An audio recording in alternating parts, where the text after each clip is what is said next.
Hi everyone and welcome to today's video in which I am going to share with you this tutorial about how to paint this lion in watercolor. The illustration that I'm going to paint is half realistic and half experimental, and I recommend you to follow this tutorial as long as you can and as much as you want, but I also recommend you to use your imagination and add even more colors when you feel like, and try to add more splashes whenever you feel it, because it's up to you. And I don't want this tutorial to be a very strict one, because it's impossible, even just one person, it's impossible to create two illustrations in watercolor the same way. So I just want to encourage you to feel relaxed and to be more spontaneous. So to start with, I just want to quickly share with you in the beginning all the tools that I am using while I'm creating this painting, and I don't want to tell you to go and buy these tools. I recommend you to use your tools, whatever you use and whatever is comfortable for you to use. I'm just gonna share with you all these things so you will have an idea. So the first is of course a good pencil and eraser.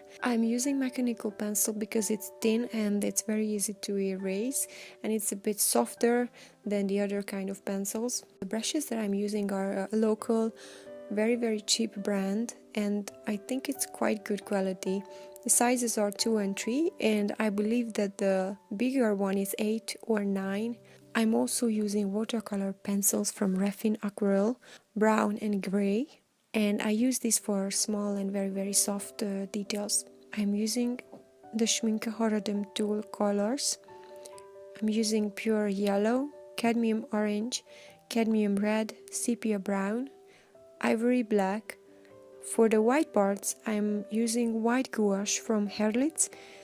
I'm using also tissue paper. A palette is also needed for mixing the colors.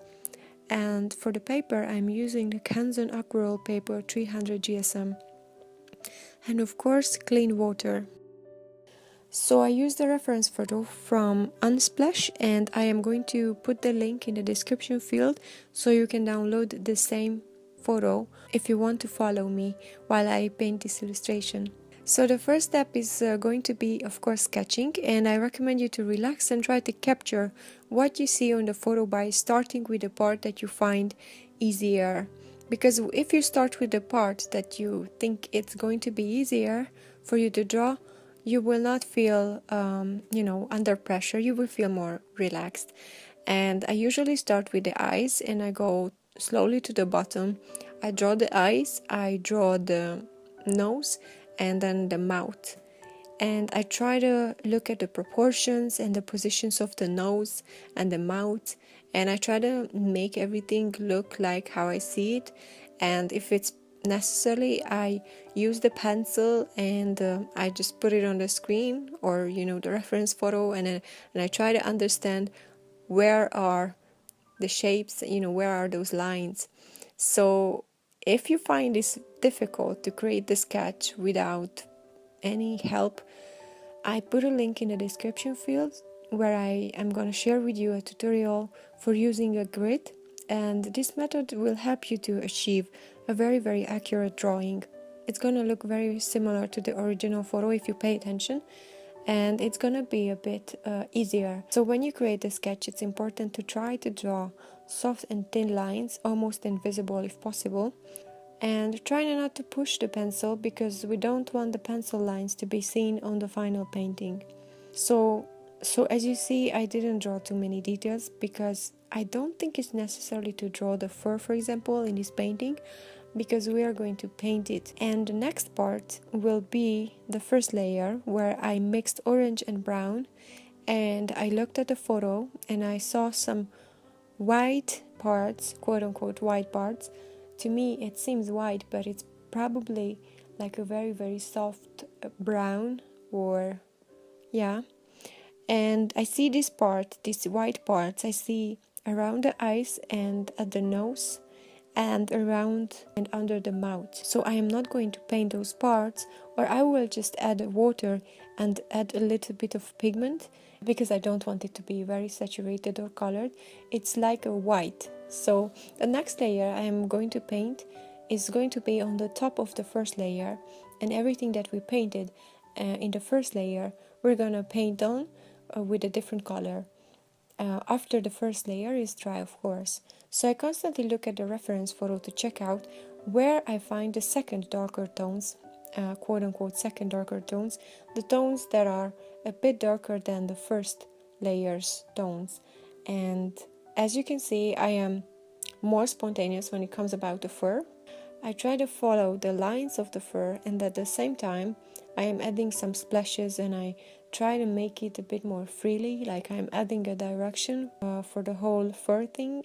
And at this part I used brown and orange and I mixed it, and as I'm going darker and darker I am mixing more black into my color. And as I'm working on the piece I am adding more and more layers, more depth and more darker tones. So I paint the eyes, the nose and the mouth too, and I try to add some details at this part, and I am using mostly dark brown and very little black. So what you see there is actually brown, but it looks like black.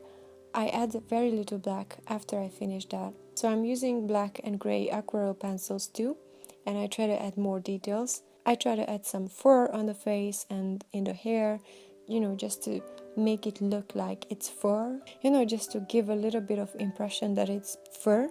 So as you can see, it starts to look like a real lion. It's very different from how it looked like when I painted just the first layer. I sometimes ruin my paintings, but with watercolors it's very hard to guess how the painting will turn out, and it's very easy to think the painting is going to look bad. I have that impression very often, but until I have some more layers to paint I can't stop and cannot judge how it will turn out. And I see it every time, even in tutorials, when you look at the photo, you look at a painting and you just don't see that it would work out, but you just keep going and you add the darker tones and the darker tones, and you add black if you have to in the end, and it will look great.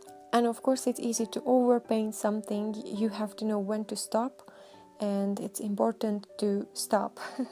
And after I used black for details, I added some more details, and I used the white gouache with size 2 brush to paint some dots for snow and just some little details, to make some little sparkles. So this is actually a piece from the project I'm working on, which is huge.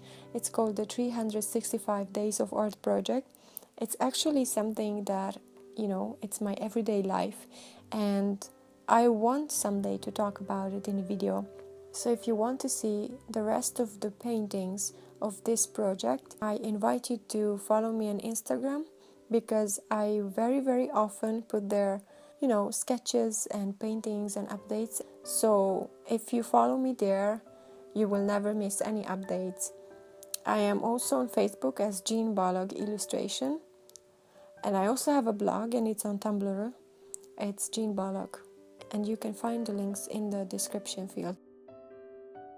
So that's it, and I hope you like this tutorial. I appreciate your time and your support, and if you like this video, please hit the like button, and please subscribe for more tutorials or updates. And I love to know your opinion. What do you think about this tutorial, and what do you want me to create next? If you want to draw or paint something and you think that you would need a tutorial, please let me know what is that, and maybe I can create a tutorial for you. Thank you so much again, and see you in my next video. Until next time, and bye.